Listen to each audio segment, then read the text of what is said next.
नमस्कार दोस्तों, स्वागत है आपका द ग्राउंड रिपोर्ट में। मैं हूं समीर आत्मज मिश्र।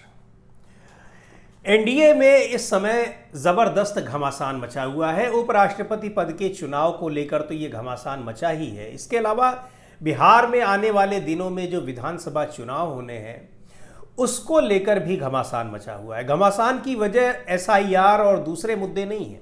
घमासान की वजह है, सबसे बड़ी वजह है सीट शेयरिंग, और दूसरी वजह है नीतीश कुमार की अपनी वजह, यानी मुख्यमंत्री नीतीश कुमार की, कि उनको मुख्यमंत्री का कैंडिडेट घोषित किया जाए। हालांकि अब ऐसा माना जा रहा है कि घोषित किया जाए या न किया जाए, एनडीए गठबंधन उन्हीं के नाम पर चुनाव लड़ रहा है। बाकी भारतीय जनता पार्टी को क्या करना है, कैसे कुछ करना है, ये सारी चीज़ें चुनाव के बाद चुनाव के परिणाम पर निर्भर करती हैं। लेकिन सीट शेयरिंग का मुद्दा जबरदस्त तरीके से फंसा हुआ है। पिछले दिनों नीतीश कुमार अचानक दिल्ली आए भी थे।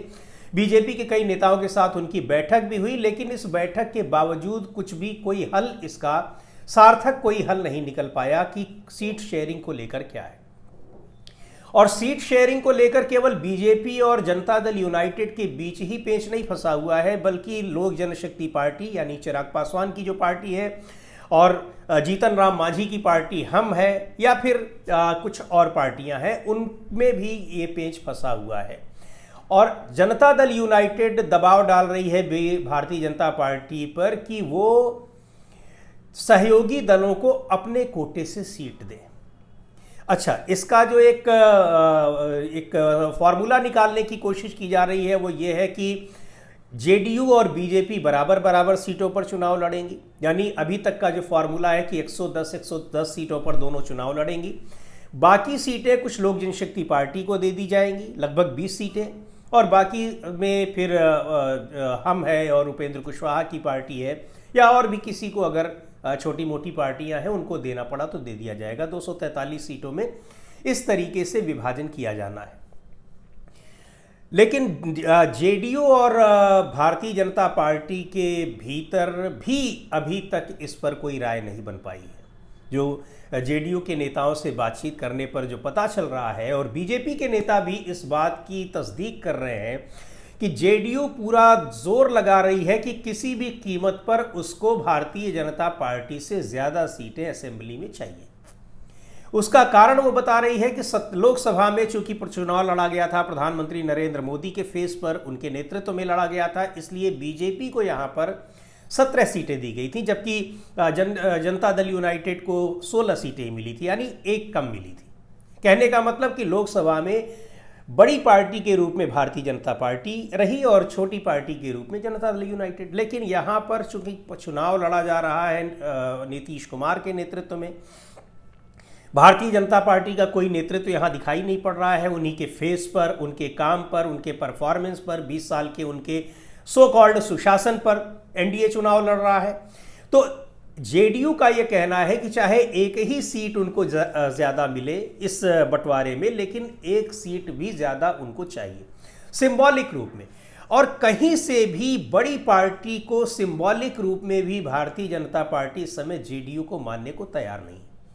इसके पीछे 2020 के आंकड़ों को भी रखा जा रहा है। जब 2020 के विधानसभा चुनाव हुए थे और उसमें भारतीय जनता पार्टी ने 115 सीटों पर चुनाव लड़ा था, माफ़ कीजिएगा, जनता दल यूनाइटेड ने 115 सीटों पर चुनाव लड़ा था, बीजेपी ने 110 सीटों पर चुनाव लड़ा था।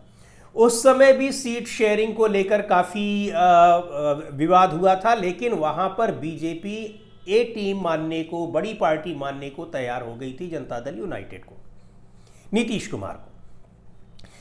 इसी सीट बंटवारे की वजह से या फिर और किन्हीं कारणों से लोक जनशक्ति पार्टी ने अलग होकर चुनाव लड़ने का फैसला किया था सभी सीटों पर, लेकिन लड़ी वो 135 सीटों पर ही थी। उसकी बात भी अभी करते हैं। इसके अलावा उस समय विकासशील इंसाफ पार्टी, जो मुकेश सहनी की पार्टी है, वो भी तब एनडीए में थी, उसको 11 सीटें मिली थी, और जीतन राम मांझी की पार्टी को 7 सीटें मिली थी। तो ये इस तरीके का बंटवारा था। अब इन सीटों में आप देखिए कि जो बड़ा खेल हुआ था वो लोक जनशक्ति पार्टी ने किया था। 135 सीटों पर उसने पहले ही शर्त रख दी कि हम ज़्यादा सीटों पर चुनाव लड़ेंगे, तो उतनी सीटें ना तो बीजेपी उनको देने को तैयार थी और ना ही जेडीयू सीट देने को तैयार थी। तो उन्होंने, चिराग पासवान ने सभी सीटों पर अलग चुनाव लड़ने की घोषणा कर दी। अलग चुनाव लड़ने का नतीजा ये हुआ कि उनकी सब ज़्यादातर जगहों पर जमानत जब्त हुई, लेकिन 135 सीटों पर वो वहाँ चुनाव लड़े जहाँ बीजेपी के कैंडिडेट नहीं थे, जहाँ Janata Dal United seat sharing में, जहाँ जनता दल यूनाइटेड या फिर दूसरी पार्टियों के थे। बीजेपी के खिलाफ भी कुछ जगहों पर लड़े थे, लेकिन बहुत कमज़ोर प्रत्याशी वहाँ उतारे गए थे या वहाँ पर एक नाम मात्र के लिए प्रतीकात्मक रूप में। ये पूरी सेटिंग थी। सेटिंग ये थी कि किसी भी तरह से जनता दल यूनाइटेड को भारतीय जनता पार्टी से नीचे ले आना है। सीट शेयरिंग में भले ही उसको ज़्यादा सीटें दे दी गई हो, लेकिन जीती हुई सीटों में उसको कम पर ले आना है। नतीजा बिल्कुल वैसा का वैसा हुआ। 74 सीटें जीती भारतीय जनता पार्टी ने और 43 सीटें जीती किसने? जनता दल यूनाइटेड ने। लोक जनशक्ति पार्टी ने अपना काम कर दिया था, बाद में उनको इनाम भी मिला, फिर से वो एनडीए में आए, फिर से वो अपने 5 सांसद बनवाने में कामयाब रहे और कैबिनेट मंत्री भी बने हुए हैं। एक बार फिर चिराग पासवान बार बार ये कह रहे हैं कि वो सारी सीटों पर अपने कैंडिडेट भी खड़े कर सकते हैं। उनके कई नेता भी ये बात कह रहे हैं और इन सारी बातों के पीछे कैबिनेट मंत्री भी बने हुए हैं। तो जाहिर सी बात है कि ये मैसेज वो खास तौर पर जनता दल यूनाइटेड को देना चाह रहे हैं, क्योंकि वो फिर वही करेंगे, उन्हीं सीटों पर चुनाव लड़ेंगे जहां सीट शेयरिंग में जेडीयू को मिली हुई हैं, और उनका नुकसान किसको होगा वो जग जाहिर है। किसको होगा? वो जनता दल यूनाइटेड को मिलेगा। तो सीट शेयरिंग में भले ही एक सीट ज़्यादा मिल भी जाए, अगर चिराग पासवान अकेले चुनाव लड़ने की घोषणा कर देते हैं और लड़ जाते हैं, तो फिर जनता दल यूनाइटेड को पता है कि वो कहाँ जाएगी। हालांकि अभी भी जनता दल यूनाइटेड के नेता तमाम अब अपनी पार्टी की स्थिति को पूरी तरह से ख़त्म समझने को तैयार बैठ गए। उनको ये पता है कि अब अगले चुनाव के बाद फिर उनकी पार्टी का क्या हश्र होने वाला है। नीतीश कुमार ने पार्टी को जहां पहुंचा दिया है, तमाम मुद्दों पर पार्टी का जो वो कोर वोट है वो भी कहां खिसक कर चला गया है, ये सारी चीज़ें हैं। लेकिन भारतीय जनता पार्टी की ये मजबूरी है, विवशता है, बिहार में उसके पास कोई नेतृत्व नहीं है। नीतीश कुमार के फेस पर चुनाव लड़ना उसकी मजबूरी है। बिना नीतीश कुमार के वो ये 74 सीटें तो क्या, फिर शायद उसके लिए 50 सीटों के भी लाले पड़ जाए। इसलिए उसको ये पता है कि जेडीयू को, नीतीश कुमार को अपने साथ रखना सिंबॉलिक रूप में नहीं बल्कि सीटों के लिहाज से उनके लिए बहुत फायदेमंद है। और अपने पास कोई ऐसा फेस भी नहीं है जिसको आगे कर दे। नीतीश कुमार ही मुख्यमंत्री बनेंगे, इसको लेकर अभी तक कोई बहुत आश्वस्त भी नहीं किया गया है। लेकिन ये माना जा रहा है कि अगर सीटों का कुछ बीजेपी अकेले दम पर सरकार बनाने लायक रहेगी, नहीं तो ऐसी स्थिति में नीतीश कुमार को शायद जीतने पर वो कंटिन्यू भी कर दे। खैर, अभी ये बात है भी नहीं।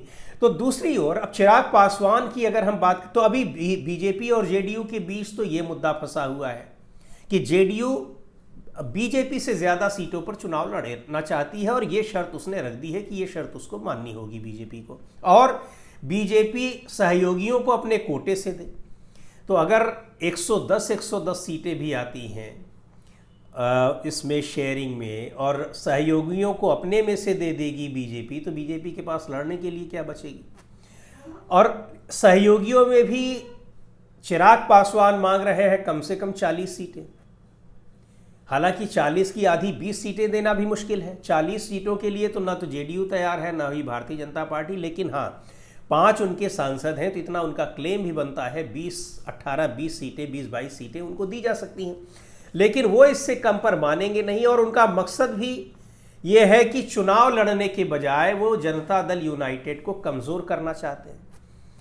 अब फिर से अगर वो 100-150 सीटों पर, 200 सीटों पर, सभी सीटों की अगर वो बात कर रहे हैं, सभी सीटों पर वो चुनाव लड़ गए, तो नतीजा क्या होगा और कितना नुकसान पहुंचाएंगे जनता दल यूनाइटेड को और बीजेपी को कितना फ़ायदा पहुंचा देंगे, ये भी देखने वाली बात होगी। क्योंकि इस समय मुद्दे भी ऐसे हैं जिन पर भारतीय जनता पार्टी सबसे ज़्यादा घिरी हुई है और उसको नुकसान होना है। एसआईआर के मुद्दे पर ज़बरदस्त तरीके से घिरी हुई है। बिहार में वो सबने देखा, जो जिस तरह से वोटर अधिकार यात्रा निकाली इंडिया गठबंधन ने, उसकी सफलता। उसके बाद उसको काटने के लिए, प्रधानमंत्री के अपमान के लिए, माँ के अपमान के लिए जिस तरह से बंद किया गया, वहाँ जो तस्वीरें निकल कर आईं, बंद तो सफल नहीं हुआ, लेकिन जो बेशर्मी दिखाई गई, जिस तरह की अमानवीयता उस बंद को सफल बनाने की कोशिशों में दिखाई गई, उसको लेकर बीजेपी बुरी तरह से घिरी हुई है। बहुत एक इक्का दुक्का छोड़कर जनता दल यूनाइटेड या लोक जनशक्ति पार्टी का कोई उनको समर्थन नहीं मिला उस मुद्दे पर।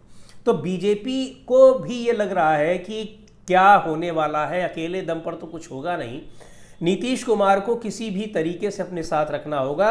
चिराग पासवान ज़रूर पूरी उम्मीद है कि वो अलग ही चुनाव लड़ेंगे, क्योंकि 40 सीटें उनको मिलने वाली नहीं हैं, 40 से कम पर वो तैयार नहीं होंगे। उनका मकसद 2-4 विधायक अपने बनाने से ज़्यादा ये है कि बीजेपी को मजबूत करें, जनता दल यूनाइटेड को कमज़ोर करें, ताकि वो जनता दल यूनाइटेड की जगह बीजेपी के मेन एलाइज के रूप में, मेन सहयोगी के रूप में अपने को स्थापित कर पाए। क्योंकि नीतीश कुमार के बाद जनता दल यूनाइटेड में लीडरशिप का वैसे भी कोई वजूद नहीं है, जो है भी वो एक तरीके से भारतीय जनता पार्टी के ही माने जाते हैं, और वहाँ जो कुछ भी है नीतीश कुमार ही है। तो चिराग पासवान का मुख्य उद्देश्य ये है। ऐसी स्थिति में पूरी संभावना है कि वो अकेले चुनाव लड़ेंगे। लेकिन अब उपराष्ट्रपति पद के चुनाव में भी पेच फंसा हुआ है। नीतीश कुमार उसमें साथ देते हैं या नहीं देते हैं, मान लीजिए खुद ये कह भी देते हैं, पर क्रॉस वोटिंग तो रोक नहीं सकते हैं, कोई व्हिप तो जारी नहीं होना है। तो उनके पार्टी के सांसद उनके इशारे पर क्या कुछ वहाँ गुल खिलाएंगे, इसकी चिंता भी भारतीय जनता पार्टी को है। क्योंकि आंध्र प्रदेश में चंद्रबाबू नायडू पूरी तरीके से उनकी पार्टी के सांसद, और केवल चंद्रबाबू नायडू ही नहीं बल्कि आंध्र प्रदेश की दूसरी पार्टियां भी जो हैं, जो खुले तौर पर भले ही एनडीए के साथ ना हो लेकिन अक्सर उसका समर्थन करती हुई संसद में दिखाई पड़ती हैं, उनका रुख भी दिखाई पड़ रहा है कि शायद वो उपराष्ट्रपति पद के चुनाव में एनडीए के उम्मीदवार का समर्थन ना करें, बल्कि तेलंगाना से आने वाले बी सुदर्शन रेड्डी का समर्थन करें, जो इंडिया गठबंधन से चुनाव लड़ रहे हैं। अब ऐसी स्थिति में नीतीश कुमार क्या करेंगे, इसको लेकर चिंता है भारतीय जनता पार्टी की। और अब 8 तारीख को जो एक डिनर डिप्लोमेसी रखी गई है, यानी उपराष्ट्रपति पद के चुनाव से ठीक एक दिन पहले, उसमें भी इस मुद्दे पर बातचीत होनी है। और सीट शेयरिंग को लेकर ये कोशिश हो रही है कि नीतीश कुमार उसके पहले ही ये सीट शेयरिंग के मुद्दे को हल करना चाहते हैं। अब ये मुद्दा कहाँ जाकर हल होगा, लेकिन ये साफ दिखाई पड़ रहा है कि एनडीए के घटक दलों के भीतर किस तरीके से सीट शेयरिंग को लेकर सिर फुटौल वाली स्थिति सामने दिखाई पड़ रही है। बीजेपी के सामने सबसे विकट स्थिति है, क्योंकि वो नीतीश कुमार की मांग छोड़ भी नहीं सकती है। वो ये हवाला दे ही नहीं पाएगी कि आपके तो ये 43 विधायक हैं और हमारे 74 जीते थे, 110 सीटें लड़ने के बावजूद हमने 74 विधायक जिता दिए और आपने तो 115 लिए। इसलिए क्योंकि अगर आपने जिता दिए थे तो आपने मुख्यमंत्री अपना क्यों नहीं बनाया, आप नहीं बना सकते थे। आपकी मजबूरी है कि आप नीतीश के ही फेस पर चुनाव लड़ें। और जब लोकसभा का चुनाव न प्रधानमंत्री के फेस पर लड़ा गया तो बीजेपी को हमने ज़्यादा सीटें दी। तो आप चाहे 1-2 सीट ही ज़्यादा दीजिए, लेकिन बीजेपी से ज़्यादा सीट उसको चाहिए।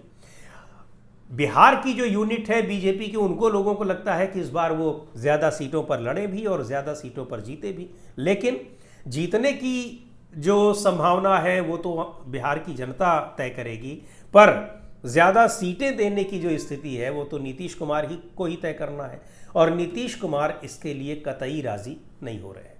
आगे देखते हैं क्या इस पर होता है, बनी रहेगी निगाहें हमारी। फिलहाल इस वीडियो में इतना ही। अगले वीडियो में फिर मिलेंगे एक नए विषय के साथ, एक नए मुद्दे के साथ। द ग्राउंड रिपोर्ट के यूट्यूब चैनल को आपने अब तक सब्सक्राइब न किया हो तो ज़रूर कर लें। हमारे वीडियोज़ को लाइक करें, शेयर करें और अपने सुझाव भी हमें ज़रूर भेजें।